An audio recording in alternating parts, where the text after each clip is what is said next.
हमारे साथ, लेकिन यहाँ स्टूडियो में डॉक्टर मौजूद हैं। डॉक्टर साहब से इसके बारे में जानते हैं। सर, ये जो सवाल उठ रहा है बार बार, और ये सिर्फ सवाल सोशल मीडिया पर ट्रेंड नहीं कर रहा है, कई बड़े पॉलिटिशियंस मुंबई में सवाल उठा चुके हैं कि रिकवरी इतनी जल्दी कैसे हुई।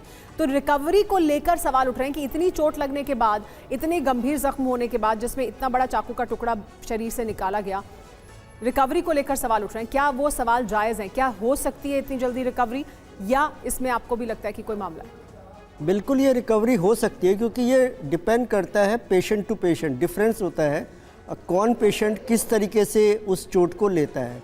हम लोग जो रिपेयर कर देते हैं उसके बाद में नियर नॉर्मल हो जाता है सब कुछ, और उसके बाद वो व्यक्ति के अगर कोई न्यूरोलॉजिकल डेफिशिएंट नहीं है, यानी किसी प्रकार की नर्व या वेसल्स का डैमेज नहीं है, तो वो अपनी नॉर्मल लाइफ चालू कर सकता है। फिर उसको धीरे धीरे हम देखते हैं कि अब किसान बिजली खरीदेंगे नहीं बल्कि बेचेंगे, तो कैसे मिलेगा पीएम कुसुम योजना का लाभ?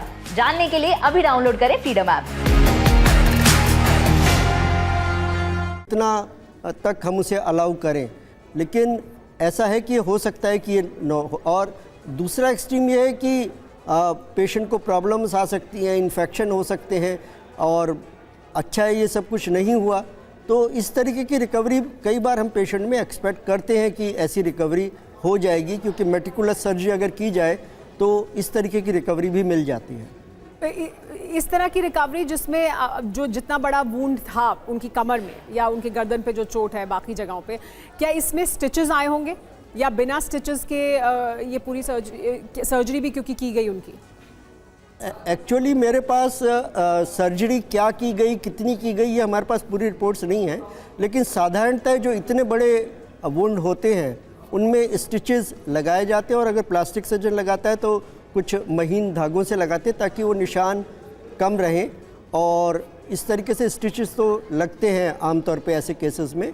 अगर मसल्स का डैमेज होता है तो उनको भी हमें कई बार रिपेयर करना पड़ता है, और कई बार इसमें ब्लड वेसल्स और नर्व्स का भी डैमेज हो जाता है, जिसमें हम लोग उनका रिपेयर भी करते हैं।